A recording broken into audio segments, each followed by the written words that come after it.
Members of Congress and my fellow Americans, our nation is back, bigger, better, richer, and stronger than ever before. Our country is winning again. In fact, we're winning so much that we really don't know what to do about it. People are asking me, please, please, please, Mr. President, we're winning too much. We can't take it anymore. We're not used to winning in our country. Until you came along, we're just always losing, but now we're winning too much.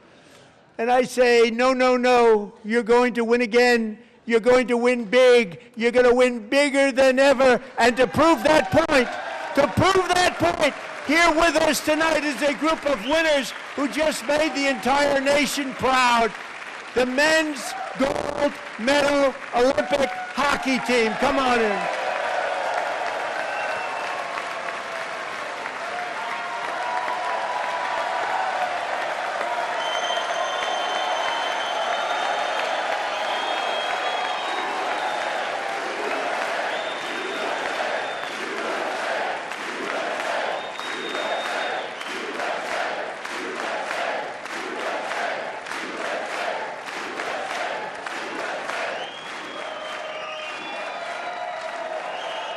In the Oval Office before, and I just want to say a second very big congratulations to Team USA. But I have to say that, and I told them this, and we took a vote of the team. I said, anybody votes no, I'm not doing it.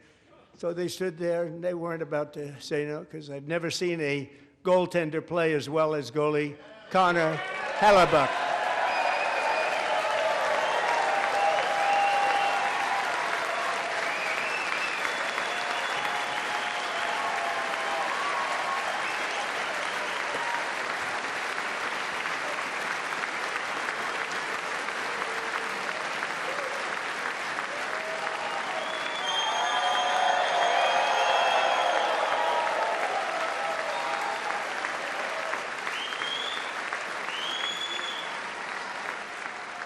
Think of it, 46 shots on goal, and I asked him, the one shot, the one where you put your stick in the back and it hit the neck of your stick and bounced off, do you practice that, or was that a little lucky?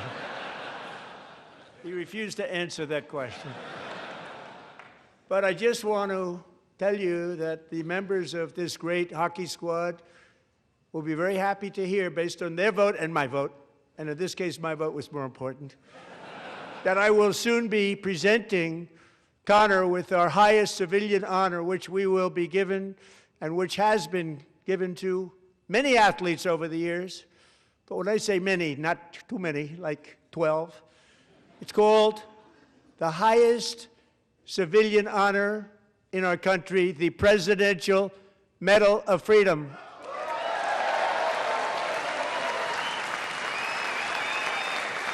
And we will never go back to where we were just a very short time ago. We're not going back.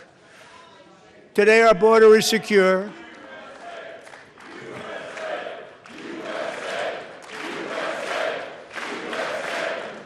After 4 years in which millions and millions of illegal aliens poured across our borders, totally unvetted and unchecked, we now have the strongest and most secure border in American history by far.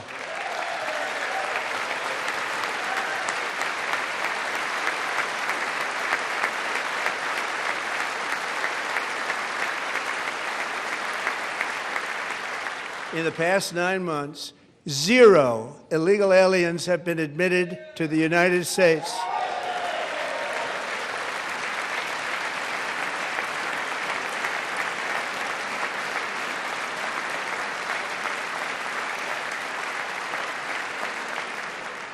But we will always allow people to come in legally, people that will love our country and will work hard to maintain our country.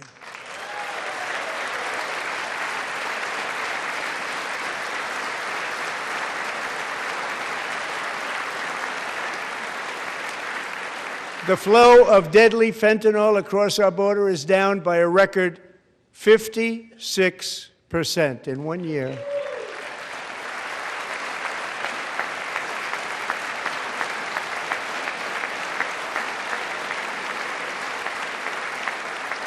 And last year, the murder rate saw its single largest decline in recorded history. This is the biggest decline, think of it, in recorded history, the lowest number in over 125 years, year 1900. In fact, substantially before my wonderful father, I had a wonderful father, Fred, before he was born, substantially before he was born. That's a long time ago. One of the great things about the State of the Union is how it gives Americans the chance to see clearly what their representatives really believe.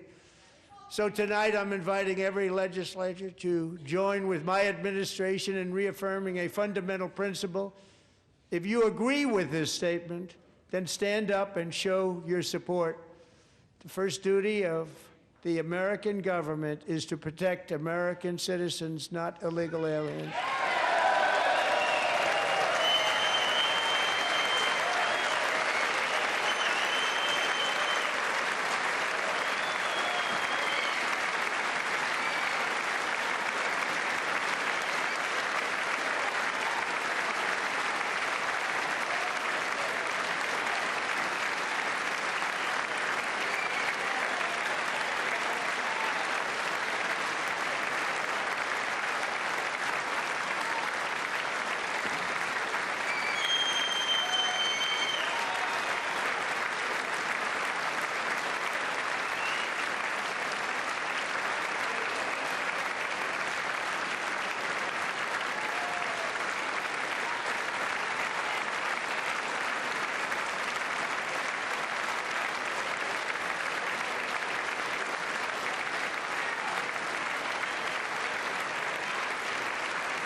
Isn't that a shame? You should be ashamed of yourself not standing up. You should be ashamed of yourself. That is why I'm also asking you to end deadly sanctuary cities that protect the criminals and enact serious penalties for public officials who block the removal of criminal aliens. In many cases, drug lords, murderers all over our country, they're blocking the removal of these people out of our country, and you should be ashamed of yourself. But in 12 months, my administration has driven core inflation down to the lowest level in more than 5 years. And in the last 3 months of 2025, it was down to 1.7%.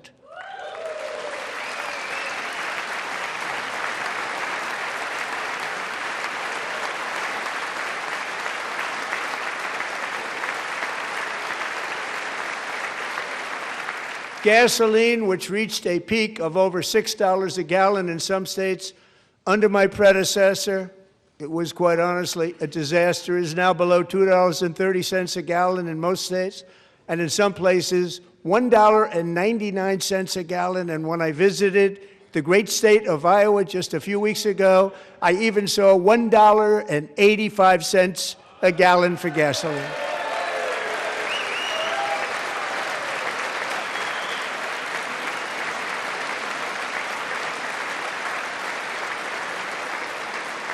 Mortgage rates are the lowest in 4 years and falling fast, and the annual cost of a typical new mortgage is down almost $5,000 just since I took office. 1 year.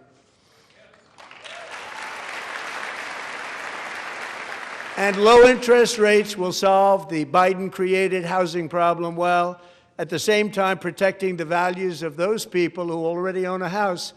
that really feel rich for the first time in their lives. We want to protect those values. We want to keep those values up. We're going to do both. And we are going to keep it that way. The stock market has set 53 all-time record highs since the election. Think of that, 1 year. Boosting pensions, 401ks, and retirement accounts for the millions and millions of Americans. They're all gaining. Everybody's up, way up. In 4 long years, the last administration got less than $1 trillion in new investment in the United States. And when I say less, substantially less. In 12 months, I secured commitments for more than $18 trillion pouring in from all over the globe.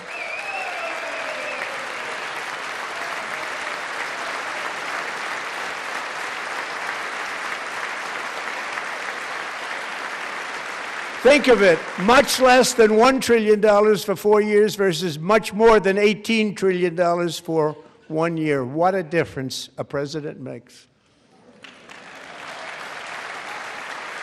A short time ago, we were a dead country. Now we are the hottest country anywhere in the world, the hottest.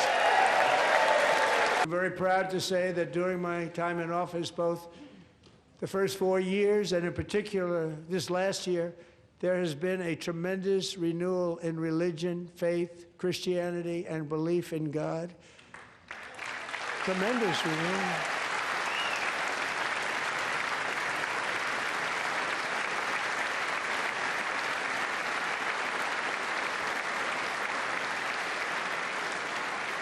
This is especially true among young people, and a big part of that had to do with my great friend, Charlie Kirk, a great guy, great man.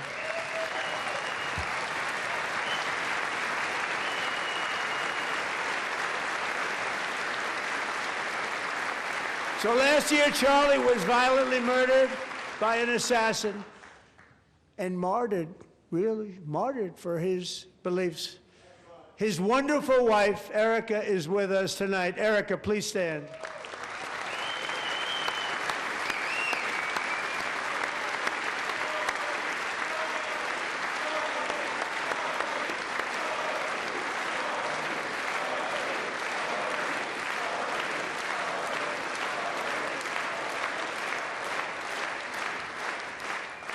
Thank you, Erica.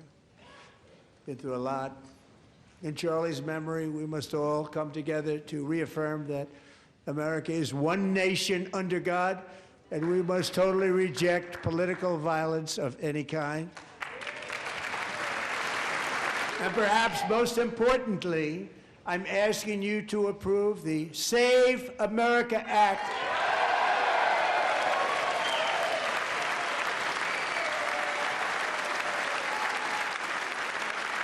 To stop illegal aliens and others who are unpermitted persons from voting in our sacred American elections. That cheating is rampant in our elections. It's rampant. It's very simple. All voters must show voter ID.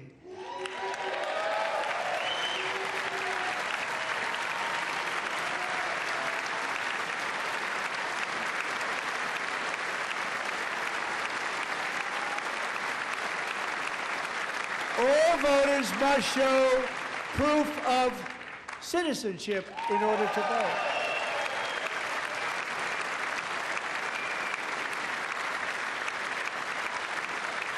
And no more crooked mail-in ballots except for illness, disability, military, or travel. None. And this should be an easy one. And by the way, it's polling at 89%, including Democrats, 89%.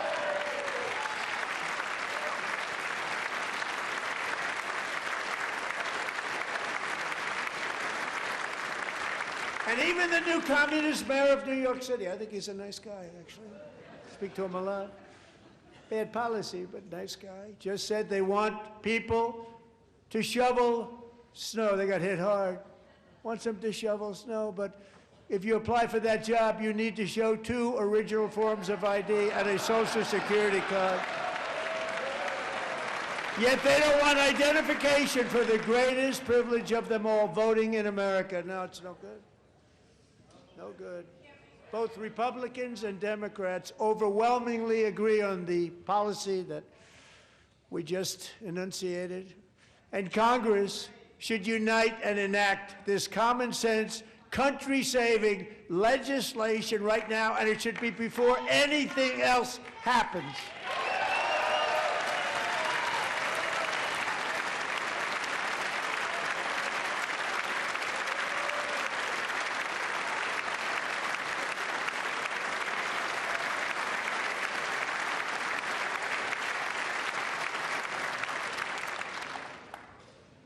And the reason they don't want to do it, why would anybody not want voter ID? One reason, because they want to cheat. There's only one reason. They make up all excuses. They say it's racist. They come up with things. You almost say, what imagination they have. They want to cheat. They have cheated. And their policy is so bad that the only way they can get elected is to cheat. And we're going to stop it. We have to stop it, John.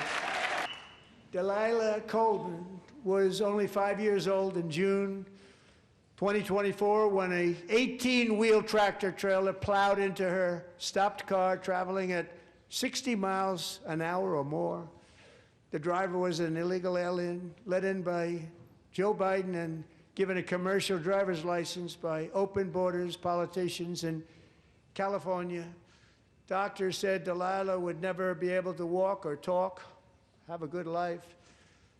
She wouldn't even be able to eat again. But against all odds, she is now in the first grade learning to walk. And she's here this evening with her dad, Marcus, a fantastic man. Delilah, please, you are a great inspiration. Please stand up.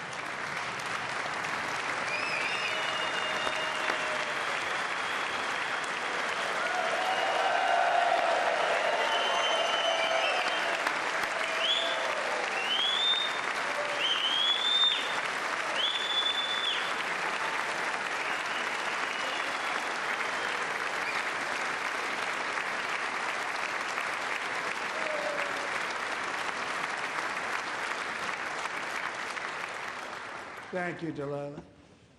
Many, if not most, illegal aliens do not speak English and cannot read even the most basic road signs as to direction, speed, danger, or location. That's why tonight I'm calling on Congress to pass what we will call the Delilah Law, barring any state from granting commercial driver's licenses to illegal aliens. Last year, I urged this Congress to begin the mission by passing the largest tax cuts in American history, and our Republican majorities delivered so beautifully. Thank you, Republicans.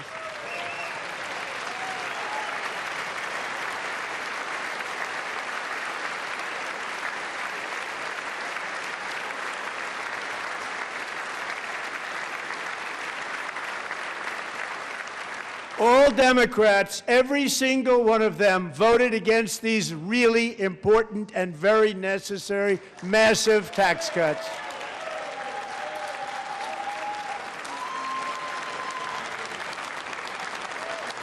They wanted large-scale tax increases to hurt the people instead. But we held strong, and with the great, big, beautiful bill, we gave you no tax on tips, no tax on overtime, and no tax on Social Security for our great seniors. Serving alongside Sarah that day was Staff Sergeant Andrew Wolf. The terrorist shot Andrew in the head, and no one thought he could possibly make it. The two of them, Sarah and Andrew, both shot violently in the head. Neither was expected to make it. They weren't even given a chance, except his wonderful mother, named Melody, who I spoke to the same night, and she was so positive. The doctors thought that Andrew was gone, but his mother said, no, no, Mr. President, Andrew will be fine. He's going to make it. I've never seen anything like it. I mean, he was given almost no chance. She said, I have no doubt, sir, he's going to be okay. This was a conversation that I had with her that night, with her son laying helplessly in bed, blood all over. Everybody is praying, she said, sir, He will be okay. The doctors didn't understand what she was saying. And after looking at the results of the damage done, neither did I. She was so strong and conclusive that even Andrew's great father felt she didn't really understand the gravity of the situation. But she turned out to be right. Right, Melanie? She turned out to be right.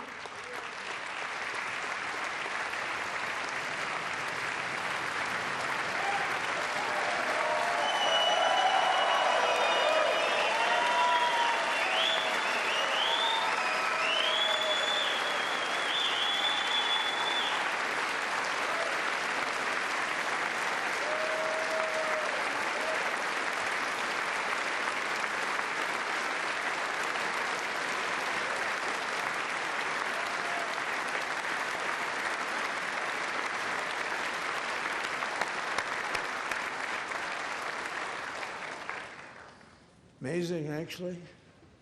I said, where does this woman come from? She's the most positive person I've ever met. With God's help, Andrew has battled back from the edge of death, and we're talking about the edge of death, on his way to a miraculous recovery. He's got a little work to do, but he's doing great. Nice to see you. He's a good-looking guy. Nice to see you. Thanks, Andrew. Thank you very much.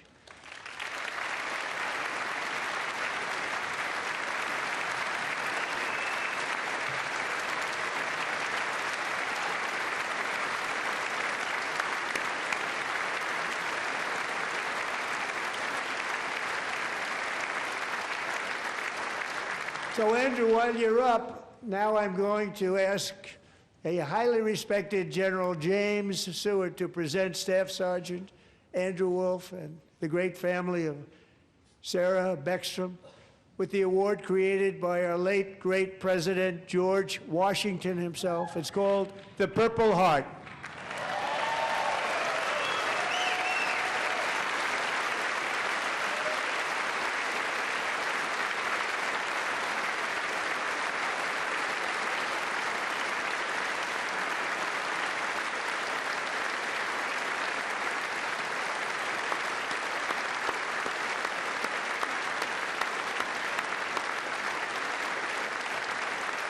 It was very dangerous. They knew we were coming. They were all set.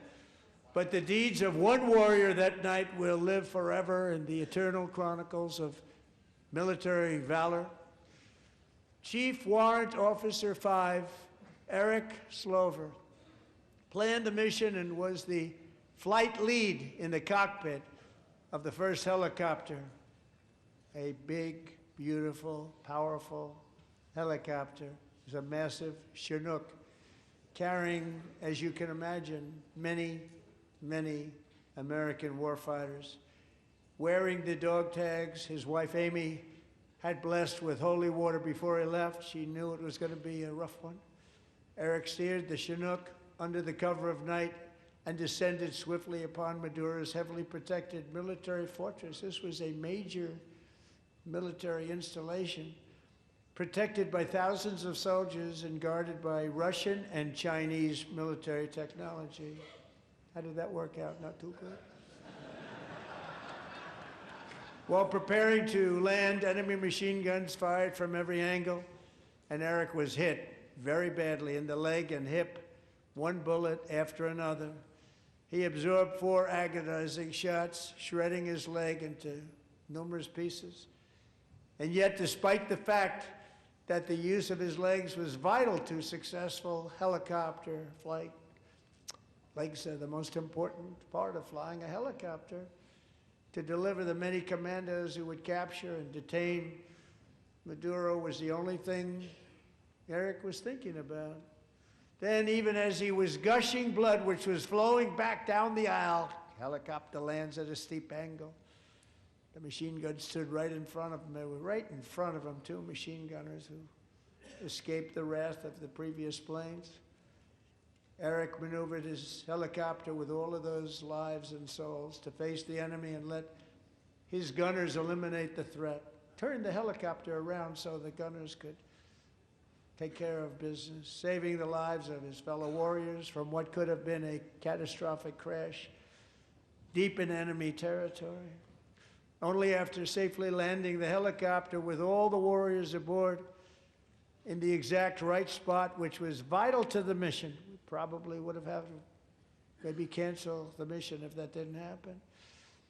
Eric told his co-pilot, also wounded, but not as gravely, to take over. I'm about ready to pass out.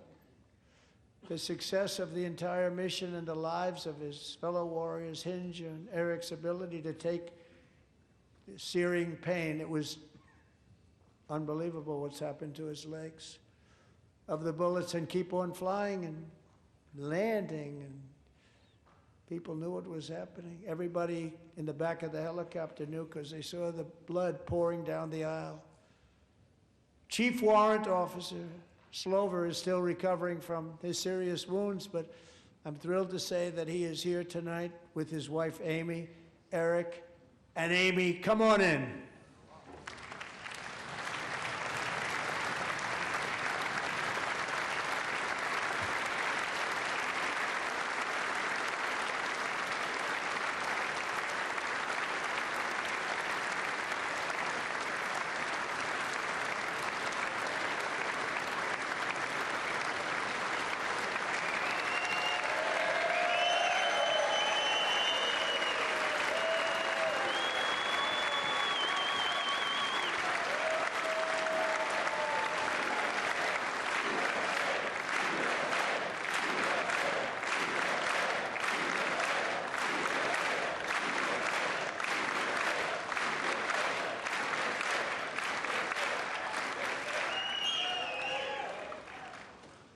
So we have a surprise for Eric and Amy.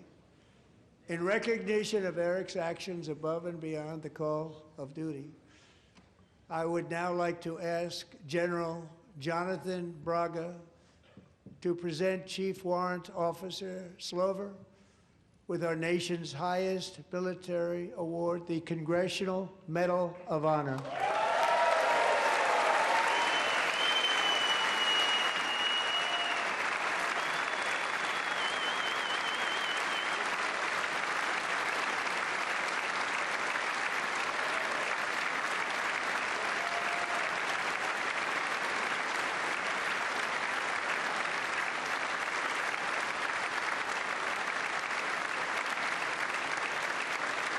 Us tonight is Alejandro Gonzalez. She grew up in a tight-knit Venezuelan family and was especially close to her beloved uncle Enrique.